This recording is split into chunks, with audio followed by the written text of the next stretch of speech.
Hello guys, welcome back to my channel. और आज मैं आप लोगों के लिए एक नई वीडियो लेके आया हूँ। और वीडियो को थंबनेल और टाइटल देख के तो आप समझ ही गए होंगे कि वीडियो किस टॉपिक पे रहने वाली है।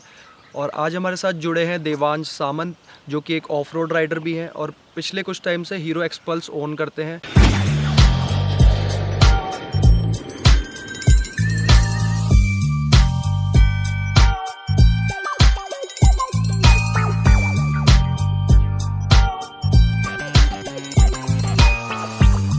तो कैसे हो सामंत जी? बढ़िया बढ़िया। आप कैसे हैं? बस बढ़िया। तो मेरा आपसे सबसे पहला सवाल ये है कि आपने कब ली थी ये बाइक? मैंने ये बाइक अक्टूबर में 2020 पे ली थी। और तब ये बाइक मुझे 1,38,000 की पड़ी थी स्टॉक। अच्छा बाकी उस टाइम पे रैली किट इसकी 38,000 रुपीज़ की थी, जो अच्छा कि अब इंक्रीज़ हो चुका है और अब हो चुकी है 48,000 रुपीज़। अच्छा, उस मतलब टाइम वही पे कि स्टॉक लेने के बाद रैली किट अलग से अब हाँ, 38,000 की उस टाइम लगा रैली किट सकते थे। अलग से लेनी पड़ती है और ये स्टॉक थी। अच्छा। तो मैंने स्टॉक ही ली थी उस टाइम पे, क्योंकि हम्म। मैंने रैली किट नहीं ली थी। और एक साल जितना मतलब, या फिर 10 to 11 months मैंने इसे सिर्फ स्टॉक सस्पेंशन पे ही यूज़ किया, ऑफ रोड के लिए भी और रोड पे भी। अच्छा और उसके बाद मैंने फिर अब सस्पेंशंस लगाए हैं, जिसका परफॉर्मेंस मुझे काफ़ी पसंद आया है, अच्छा। क्योंकि इनका ट्रैवल ज़्यादा है चलो बढ़िया है स्टॉक से। भाई। और मैं आपसे ये पूछना चाहता हूँ, हर एक बंदे का यही सवाल होता है, कोई भी बाइक लेना चाहता है अपनी एक नई, तो मतलब इंडियन कस्टमर्स का सबसे पहला मतलब यही वो रहता है कंसर्न कि एवरेज क्या देती है बाइक्स? एवरेज के मामले में देखा जाए तो 200 सीसी सेगमेंट में जितनी भी और बाइकें हैं उस मुकाबले पे देखा जाए तो बहुत अच्छा एवरेज है इसका। अच्छा। बाकी हिसाब से तो आप इस पे 100 रुपये का तेल भराइए और अपना बढ़िया ऑफ रोड भी करिए, घूमिए भी, सब कुछ बढ़िया है। 30 तक तो मतलब मान के चलिए आपको देगी ही देगी। आपको मतलब इस बाइक में मेन अच्छी बातें क्या लगी, जिसको देख के मतलब आपका मन बन गया कि मैं एक्सपल्स ले लूँ? अच्छी बातें इस बाइक के बारे में कुछ ये है कि इसका एक तो मेंटेनेंस बहुत कम है, हाँ दूसरा इसका एवरेज बहुत अच्छा है। हाँ। और कुछ पार्ट्स हैं इसमें जो कि थोड़े महंगे हैं, जैसे डिस्क पैड हो गए और ये चीज़ें थोड़ी सी महंगी। लेकिन और पार्ट जैसे लीवर्स वगैरह KTM वगैरह के इतने महंगे आते हैं, 90 रुपये का इसका लीवर आता है। बहुत सारी चीज़ें हैं जो सस्ती पड़ जाती हैं और मेंटेनेंस में काफ़ी सस्ता पड़ता है। सर्विस भी और बाइक्स 200 सीसी के मुकाबले इसकी थोड़ी कम है। ठीक है। बाकी पहले ये लोग मिनरल ऑयल देते थे, जो कि काफ़ी इंजन के लिए उतना अच्छा नहीं होता था, लेकिन अब ये सिंथेटिक दे रहे हैं आपको, तो उससे काफ़ी अच्छा परफॉर्मेंस बाइक दे रही है।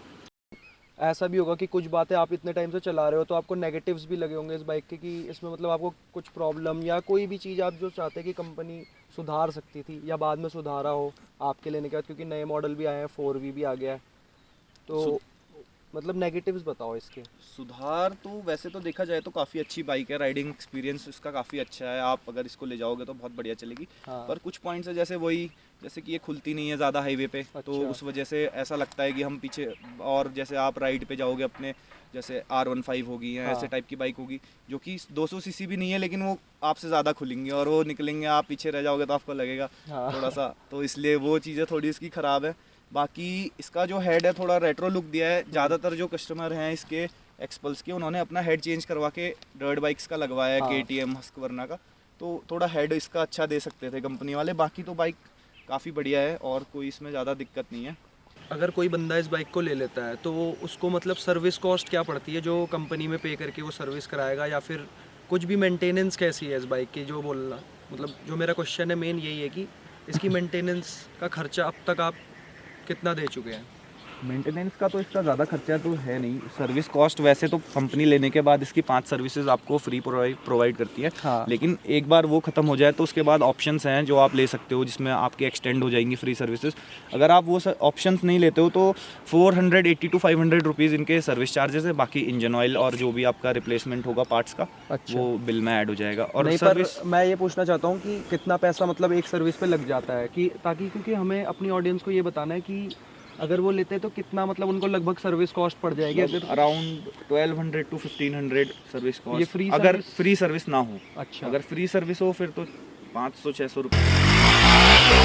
मतलब इंटरवल क्या है, मतलब सर्विस के कितने इंटरवल हज़ार किलोमीटर पे करवानी पड़ती है? इसकी वैसे जो इसमें कंपनी से दिखाता है वो तो 3,500-4,000 पे दिखाने लग जाता है। हाँ बाकी सर्विस तो जितना जल्दी कराए उतना अच्छा है, क्योंकि ऑफ रोड में चलती है तो हाँ। इंजन थोड़ा एग्जॉस्ट ज़्यादा होता है, ठीक है। छोटे गियर पे चलता है, थोड़ा ओवर रेव होता है, तो इसलिए सर्विस तो जितना जल्दी कराओ उतना सही रहता है। आफ्टर सेल सर्विसेज में अगर देखा जाए तो मुझे तो जो लगा है कि शोरूम से शोरूम में इसका फ़र्क है। अच्छा। जैसे कुछ शोरूम में आप जाओगे तो उतनी अच्छी सर्विसेज आपको नहीं देंगे, वो लोग जल्दी जल्दी काम करेंगे।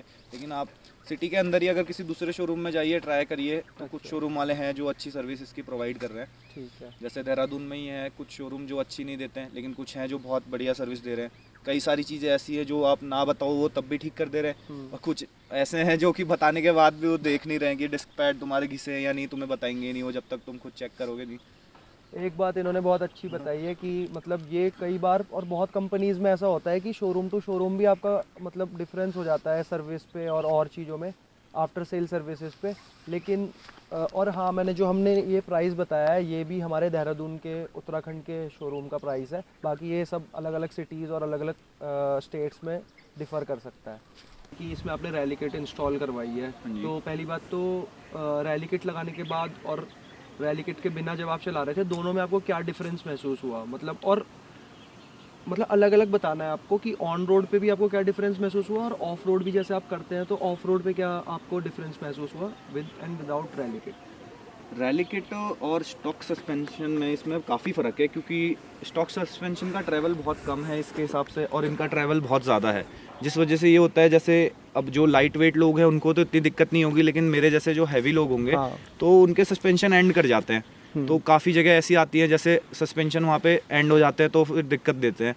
वरना रोड पे तो स्टॉक की काफ़ी अच्छी परफॉर्मेंस है, स्टॉक में कोई दिक्कत नहीं है, आप उसमें टांग निकाल भी सकते हैं, लीन भी कर सकते हैं, दिक्कत नहीं होती। लेकिन रैली किट में ऐसा है कि अगर आपको थोड़ा अपना पोस्चर फिर ऑफ रोड के हिसाब से करना पड़ता है। आप जब इसमें लीन करने की कोशिश करेंगे तो आपको ऐसा लगेगा कि उतना मज़ा नहीं आ पा रहा है इसमें, क्योंकि अब थोड़ी ऊपर चली गई है। और मेरे हिसाब से इसमें रैली किट लगाने के बाद अगर कोई छोटी हाइट का है तो उसे थोड़ी परेशानी होगी अगर वो सिटी ट्रैफिक में चलता है या फिर गलियों में चलता है, अगर मतलब नॉर्मल यूज़ करता है अदर देन ऑफ रोडिंग करने से। हाँ, थोड़ी दिक्कत तो छोटी हाइट वालों को होगी, बट स्किल्स अगर अच्छी हो तो छोटी हाइट वाला भी बिना कम पैर रखे इसे आराम से चला सकता है। बस उसे अपनी थोड़ी स्किल्स पे मेहनत करनी पड़ेगी। छोटी हाइट वाले भी चला सकते हैं। बाकी कुछ लोग होते हैं जो सोचते हैं कि इसका सस्पेंशन थोड़ा सा सॉफ्ट कर देते हैं कि थोड़ी बाइक नीचे आ जाएगी और पैर पहुंच जाएंगे, तो वो हमें नहीं करना चाहिए। क्योंकि सस्पेंशन हमेशा राइडिंग आप करिए और देखिए किस हिसाब से परफॉर्म कर रहे हैं, उस हिसाब से इसको सेट करिए। ऐसे आप अगर इसको छोटा करने की कोशिश करेंगे तो आपको दिक्कत आ सकती है राइडिंग के टाइम पे। ठीक है।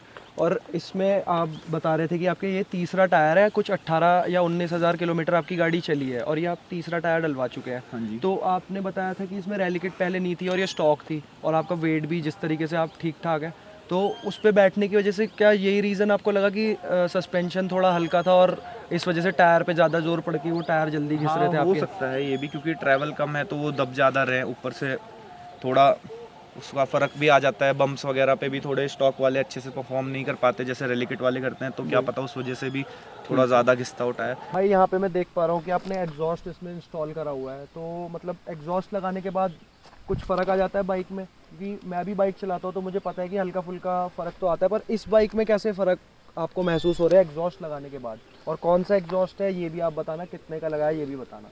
फ़र्क तो ज़्यादा मुझे इतना महसूस नहीं हुआ एग्जॉस्ट से, पावर वगैरह में या टॉर्क में थोड़ा बहुत तो आता है, लेकिन बहुत माइनर सा है वो। बाकी आवाज़ की ऑफ रोड में जब तक आवाज़ नहीं है तो थोड़ा मज़ा नहीं आता है, तो आवाज़ की वजह से थोड़ा सा ये लगाया है। ये आफ्टर मार्केट एग्जॉस्ट मैंने अमेज़ॉन से परचेज़ किया था, ये मुझे 4000 रुपीज़ का पड़ा था। लेकिन मैं लोगों को यही बोलूँगा कि अगर आप एग्जॉस्ट अपना चेंज कराते हैं तो थोड़ा ड्यूरेबल और अच्छी कंपनी का लगाएं, ताकि आपको इंजन के साथ या किसी भी चीज़ में प्रॉब्लम ना हो। ठीक है। और नेक्स्ट सवाल मेरा आपसे ये है कि आप किसी को प्रेफर करेंगे कि सेकंड हैंड में एक्सपल्स आप बाय कर लें? सेकेंड हैंड में डिपेंड करता है कि गाड़ी की कंडीशन कैसी है और कितना किलोमीटर्स वो चली है। अगर गाड़ी की कंडीशन अच्छी है और कम किलोमीटर्स चली है तो बुरा ऑप्शन नहीं है, आपको अच्छे रेट पे मिल जाएगी, जिससे कि आप अगर चाहे तो रैली किट फिर उस पर लगवा सकते हैं, आपको सस्ता पड़ेगा।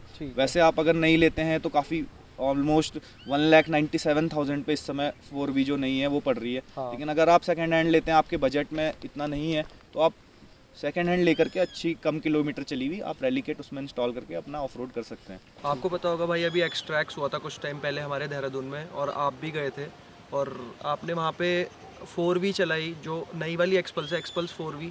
तो उसमें और इसमें आपको कुछ डिफरेंसेस महसूस हुए? आपको कुछ लगा कि मतलब जो ये वाली एक्सपल्स आती थी उससे कुछ उन्होंने बेहतर करके उसमें दिया है? क्योंकि प्राइसिंग भी बहुत फ़र्क आ गया है पहले से अब में।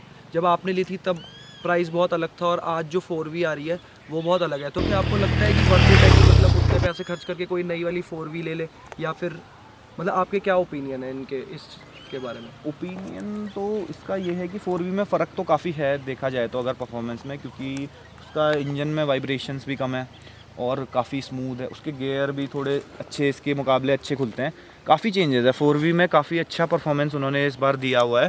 तो 4V अच्छी बाइक तो है, लेकिन जिन्होंने अब पहले से 2V ले ली है तो वो भी ऐसा ना सोचे कि उनकी बाइक कोई ख़राब है, क्योंकि ये भी काफ़ी अच्छी बाइक है। थोड़ा बहुत ही फ़र्क है दोनों में, अच्छी है वो, लेकिन इसको भी आप चलाइए, अगर आपने ले ली है आप थोड़े टाइम इसको चलाइए, तब आप जब एक बार संतुष्ट हो जाए तो आप 4V में थोड़े टाइम बाद अपग्रेड कर लीजिए। आपने मेरे को बताया था जब हम कैमरे के पीछे आपसे मिले थे कि बैटरी में आपके बहुत जल्दी प्रॉब्लम आ गई थी, मतलब साल भर के अंदर ही आपकी एक बैटरी ख़राब हो गई थी। तो मतलब ऐसा क्या है कि औरों से भी आपने ऐसा सुना है कि बैटरी जल्दी ख़राब हो जाती है, कि सिर्फ आपके साथ ही ये केस हुआ था? औरों से तो मैंने अभी तक सुना नहीं कि उनकी बैटरी में कोई दिक्कत नहीं आई, उनकी तो बैटरी सही परफॉर्म कर रही है। लेकिन मेरी बैटरी में 10 to 11 मंथ्स के अंदर ही प्रॉब्लम आनी शुरू हो गई थी, तो ये बंद हो जा रही थी और फिर किक से स्टार्ट करनी पड़ रही थी अगर जब भी बंद हो रही थी, तो थोड़ी बहुत दिक्कत आई। लेकिन बाकियों को तो मुझे लगता नहीं कि बैटरी में दिक्कत आई, तो एक आधी प्रॉब्लम किसी ना किसी में तो आई जाती है थोड़ी बहुत। तो अभी जैसे 11 महीने में ही आप बता रहे हो कि ख़राब हो गई आपकी बैटरी, तो कंपनी ने आपकी कुछ सुनवाई नहीं करी इस बात